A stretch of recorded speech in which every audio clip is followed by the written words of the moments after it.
So this is where it all started, at Terry Simpson's property at Wingellock near St Arnaud. In 1986, Landcare was officially launched. Wingellock was the first Landcare group to form, and now we have over 3,000 Landcare groups across Australia. Today, Landcare has grown to become a mighty force for positive environmental change. It brings together farmers, lifestylers and urban folk, all united in their desire to care for and repair our country, the land, the waterways and the plants and animals. This story showcases the strengths and achievements of Landcare and the committed communities in our region, North Central, the birthplace of Landcare.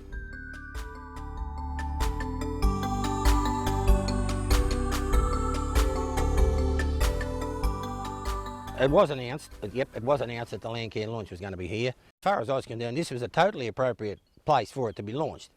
You know, there was community action and there was quite a lot of land restoration issues or land issues involved. It wasn't just a single issue thing, and it worked.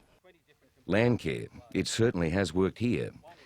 Our challenges include soil erosion, salinity, loss of biodiversity and wildlife habitat, weed infestation, pest animals such as rabbits and foxes, and a legacy of land degradation from the days of the gold rush. And recently, the region has been grappling with the longest drought in living memory. But the Landcare ethic is stronger than ever. We have the enthusiasm, the people power, and the projects.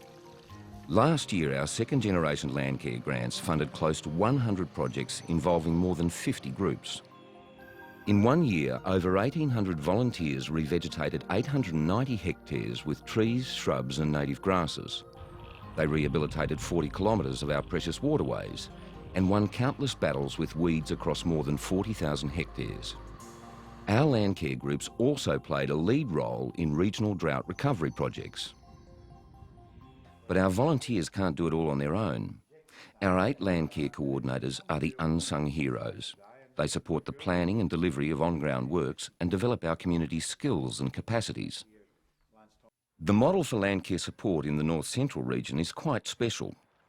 Our coordinators are based in Shire offices and the North Central Catchment Management Authority funds them in partnership with 12 local councils. It's a system that works well and our communities really appreciate it. I think the Shire-based model of Landcare support is very powerful in that it provides the maximum assistance to a huge number of groups with minimum input in terms of coordinators itself. We seem to be able to work quite streamlined, but in the way we work, the groups actually develop quite a lot of strengths in their own right.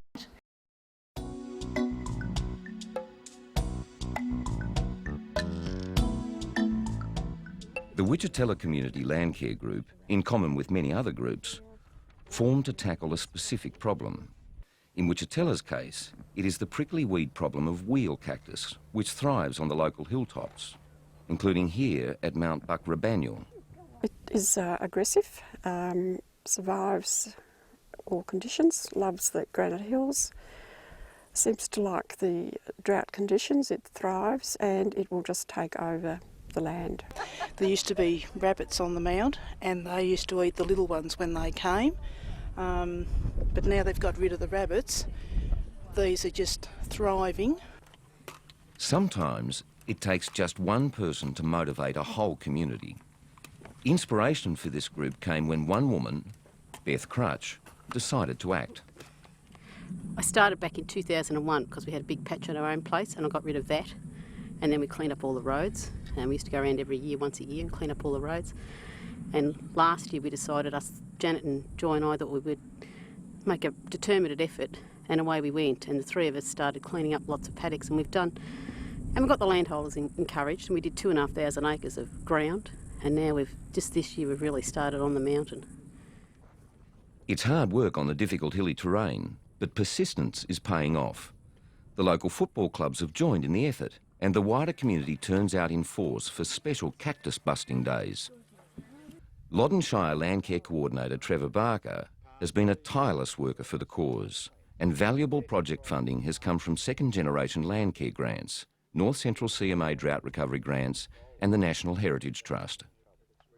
And every Tuesday, It's a Tuesday Ladies Cactus Group. We started that about a month ago and got ladies interested, and they quite enjoy it, and it's amazing who wants to come. And it's a bit of fresh air and exercise and a bit of a chat. And we always have morning tea and then go home for lunch. so far 2,000 hectares of wheel cactus has been eradicated.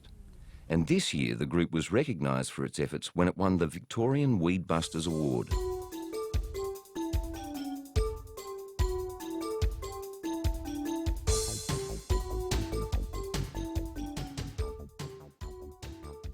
The Salisbury West Landcare group, close to the Loddon River, has been going for 12 years. In that time, members have been involved in protecting the river, revegetation, stock containment, farm forestry and, like Wichitella, weed control. But this committed outfit recently took on quite a different project, rehabilitating the Bizzard Swamp wetland at Powlett Plains. The main aim of this particular project was to fence off and preserve and enhance the flora and fauna of this particular Bizzard Swamp here in Powlett. And as a byproduct of that, we discovered it's also a rich Aboriginal heritage site, and that's been a real bonus. And so I think it's a win-win situation for our group and the community. Funding for this project was accessed through EnviroFund, and information about the Indigenous history has been documented with the help of a local Aboriginal elder. Yes, we've become aware after we started studying the ecological aspect of the swamp that it actually was an important meeting ground for Aborigines in this area. And we got the assistance of Uncle Brian from the Bendigo Aboriginal group, who came out and looked at the site and told us various things about what went on here. He was able to tell us that a number of the scar trees were used for various things, such as canoes, such as carry baskets, and also in a couple of cases they were used to cover mire for people's protection. He also showed us a number of middens that were here at the time, and he estimated that there would have been up to 100 people here at some of the stages during the Aboriginal presence. Social and community benefits are also an important outcome of Salisbury West's activities, and it's a similar story for many other groups in the North Central region. It's a wonderful social gathering and you meet such fantastic people, and it brings communities back together that have been isolated through closures of schools. A lot of small rural communities have had their fabric sort of torn fairly badly over the years with the rationalisation of farm sizes and less people being available in the area, and we find the Landcare group has been a great social glue that's kept us together as a group. We feel that we're much healthier and richer as a community due to the fact that the Landcare group's here.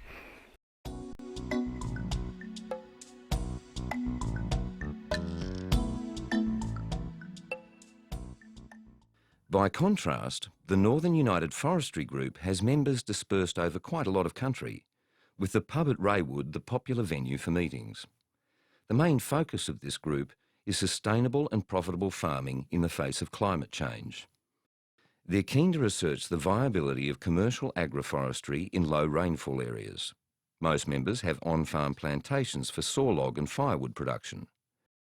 While some argue that Landcare should be seen as more than just tree planting, for the members of Northern United Forestry Group, the main activity is planting trees.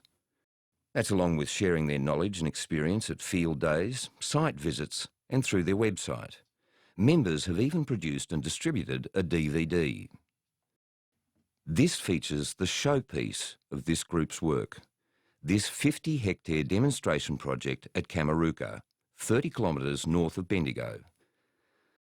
Funded as a biodiversity project by North Central CMA, it's both an investigation and demonstration of the benefits of planting perennial vegetation on severely salt-affected farmland. Well, this project has astounded us all. It is like when it was established in 04, wasn't it? Something like that. We did have some good follow-up rains, which helped us right through. It is generally amazing, all of us, how good it looks. And to see it today, what is it? Is it only a bit over 2 years, isn't it? To see trees that I'm standing against now this high and have this shelter is just phenomenal. It's exciting. And you know, a lot of us on just a huge learning curve here.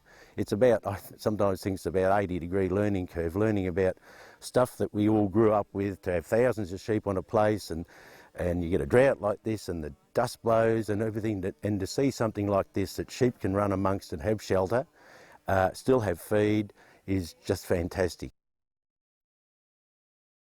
Another interesting outcome is the flow of knowledge, enthusiasm and experience down the generations. Zoe Toll was inspired by her NUFG father John Toll's passion for agroforestry, and after working in a floristry business in Scotland, Zoe is now planting and harvesting eucalypts for her floristry business.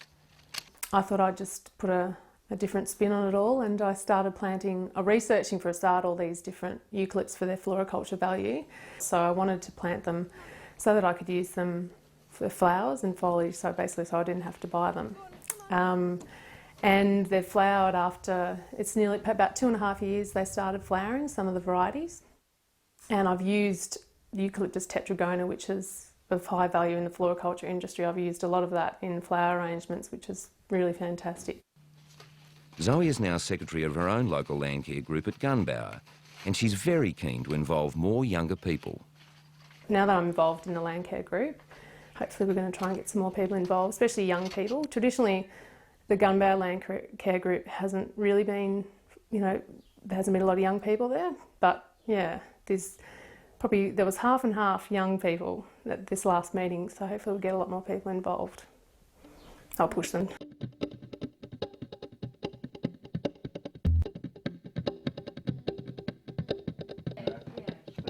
With nearly 200 members, the Guildford and Upper Loddon Landcare group is one of the largest in the region. This group is a very good example of how having an overall plan for landcare action can get the work done. It gives them direction. If they can sit together once a year and either review an already existing plan or produce a new one of their future activities or things they would like to do in the future, that gives the coordinators such as myself an opportunity to link those wishes in with potential funding rounds, so that as new funds come up and funding opportunities, which is happening all the time, as they come up I can check them off against plans of the groups, and then it's just a matter of contacting them and saying here's something that might fit with what you would like to do. It's also a powerful thing for the group themselves. It keeps them focused. This is our major works map. That every project that we do is a remnant veg, tree planting, etc., documented on this map, and it's part of our action plan. And the action plan is to link up one of the major projects we've done down here at Franklin Ford, to link up with the Guildford Plateau, where we've put in 25 kilometres of wildlife corridors, or to the landowners' shelter belts. That would be our major aim. But every project that we do is collated on maps like this. Another interesting lesson from the Guildford and Upper Loddon group is how a community problem can be turned to advantage and new partnerships formed. In 2005, Vic Roads wanted to widen a busy road near Jim Crow Creek, but this involved removing a number of big trees. Locals were up in arms, but it was an opportunity for the Landcare group. There was a fair bit of opposition to trees being removed on the roadside. They were mature old trees. A lot of discussion went on with community, etc. And I thought of perhaps this work we were doing on the creek here, which was involving the planting about 1,500 trees, that we could, or Vic Roads could use this tree planting we were doing as an offset for the compensate for the trees that we're taking out. And within about a week, they were up here looking at the site and talking about what we were doing and how we were going to go about it. And from there we formed a partnership, and they paid for all costs of site prep, the cost of the materials and the planting, and also donated $2,000 towards willow removal. So far, this project has seen more than 16 kilometres of fencing and 3 kilometres of willow removal, the successful resolution of a community issue and the involvement of 30 landholders. Maury, well, he's done a great job, a real great job in getting people to commit themselves to doing it and helping what's going to happen in the future.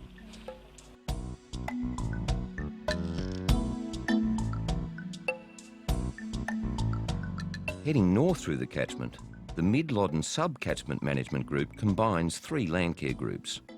The urban Upper Spring Creek Group in an area of rapidly developing population, the rural West Morong Group with mixed large-scale agriculture, and the Ravenswood Valley Group with rural properties pressured by urban sprawl. As individual Landcare groups, it was very difficult for them to, with the ageing population of our farmers, and I think some of them were getting a little bit tired, and by coming together we were able to share ideas. We've also got a pool of equipment that we share amongst the 3 groups. And with drought and rising costs of farming, this group has an increasing focus on sustainable farming practices. They are trialling biological inputs to increase the effectiveness of natural fertilisers and using earthworms as indicators of soil health. Well, Landcare is traditionally, of course, planting trees and fencing out waterways, and we've done all that, and we've moved on to erosion and quality water. We now fence out dams and put tanks on them, and removing all the stock from the waterways for water quality in the river. And from there we went on to soil health. And from soil health, of course, we've found that we needed to find out more about insects and worms, and it just builds. It's probably a very holistic Landcare group here. We look at the whole picture.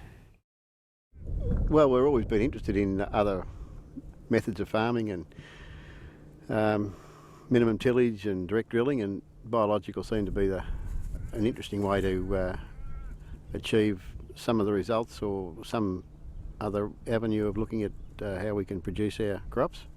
Which is another thing we're trying to investigate, whether we can get away from using so many chemicals and fertilisers for the fact that they're just getting so expensive, and the possible environmental impacts of using these things. One of the things we're trying to look at are basically the difference between the soil organisms in the what we call the biological plots and the conventional plots.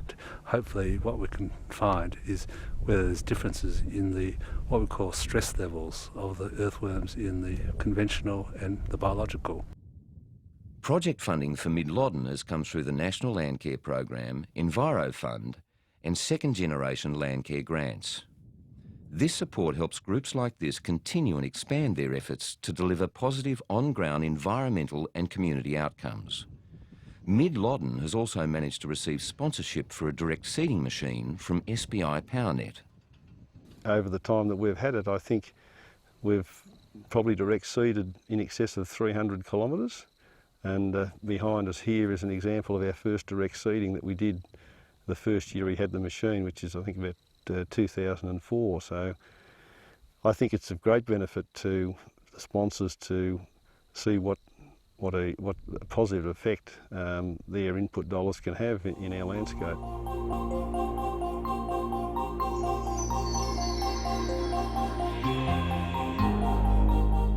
Another group that has formed a good working relationship with a sponsor is the Sheepwash Creek Landcare Group near Bendigo. The sponsor is PowerCore, who had an existing involvement with the local Otis Foundation, a retreat for women with breast cancer. We became involved with the Otis Foundation quite a number of years ago, and it was through our Bendigo employees. Now, through a health and safety donation, they donated to the Otis Foundation, and it was from the Otis Foundation that we were introduced to the people from the Landcare group at Sheepwash Creek. And so we started working with them and supporting them, and we actually had employees go out on a number of planting days, and we've had that association with the group for a number of years. The Sheepwash Creek Landcare Group is a good example of a group operating in a more urban area, in this case 15 kilometres from Bendigo. In the region there are many committed Landcare groups working in urban and hobby farm areas on both public and private land. In the case of the Sheepwash Creek Group, it was the degraded state of the local Sheepwash Creek that spurred them into action. With the help of second-generation Landcare funding, this common purpose has brought together a wide variety of lifestylers and small landholders. And it's provided a structure for me to rehabilitate the part of the creek that I live along, and and also work with other people and see a big project being done where normally you'd only be doing your own little piece of land. Now you're working with a whole group of people, seeing a larger project being undertaken, so you see a greater, you see the results happening probably over a greater scale than you would if you're just doing your own little piece. It meant meeting people in my community, in my neighbourhood, that I probably wouldn't have met quite as soon, so it gives a real good ripple effect of community spirit.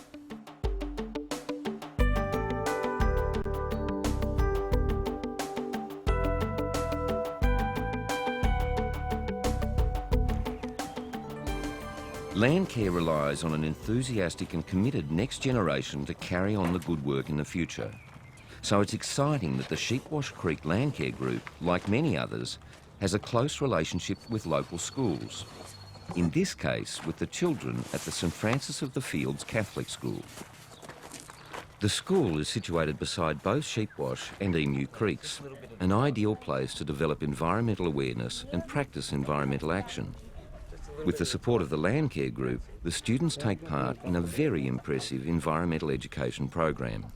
The main focus, I would say, of the program at this stage is to work with the two surrounding waterways, which is Sheepwash Creek and Emu Creek, and to try and get the students and the school community involved in caring for these waterways and improving their state of health. So that's where the propagation of native seed comes into it. The students collect seed themselves, they propagate the seeds, they grow them on as seedlings, they plant them out around the creek for various reasons, to create habitat, to help with the erosion problems, just to help with the state of the immediate environment and the health of the water inside the creek. We're cutting off the seeds from the top, and then we're going to put them in the bags and shake them around so all the seeds fall off and go to the bottom. And then we will plant them in the little pots and put them in the hothouse. Then we'll soil them and water them. And then once they're big enough, we'll plant them around the creek and just out there. And then they'll stop erosion, just bring back more native birds and things. We've worked with Landcare right from the beginning, and since I've been here the links are really strong. The Landcare group gets behind us. We've had equipment supplied to us on loan so that we can have 400 or 500 people working on the one day on the one project to get a lot done. And we've had financial assistance through Landcare for quite some time. Landcare, it's alive and well in north central Victoria. We hope you enjoyed this small snapshot of some of our Landcare Group's objectives, activities and achievements.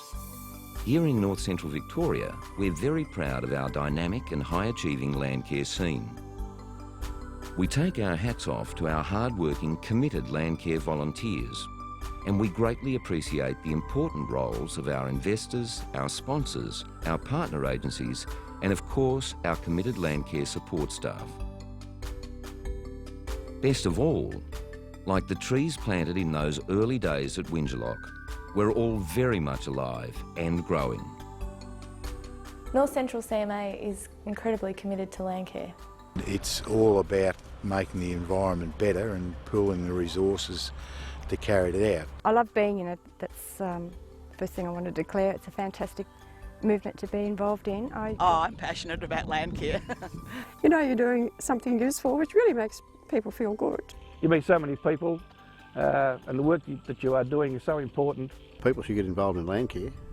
There's no doubt about that. You know, whether they get involved in the depth of things that we're getting involved in is another thing, but just to be involved in Landcare is pretty well essential, I think. And the immense pleasure you get from seeing trees grow up and just the changing landscape is fantastic. And seeing bird species come back, native grasses that hadn't been there for years and years and years come back is really satisfying. And that's all part of the Landcare process.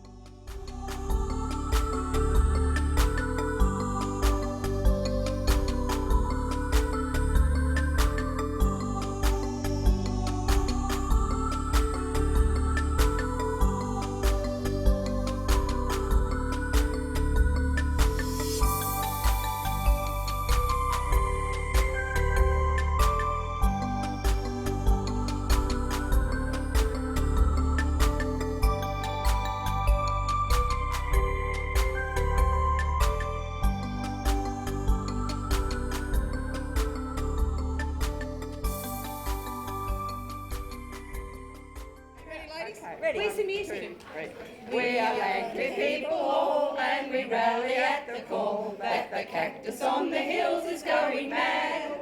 We will stick them all with glee, hoping glyphosate is free, and if not, we all will be extremely sad. Dreadful stuff, this cactus, we say, as we gather here today. Friends afar have heard the call, helping us to make it small, but the problem fills us still with great dismay.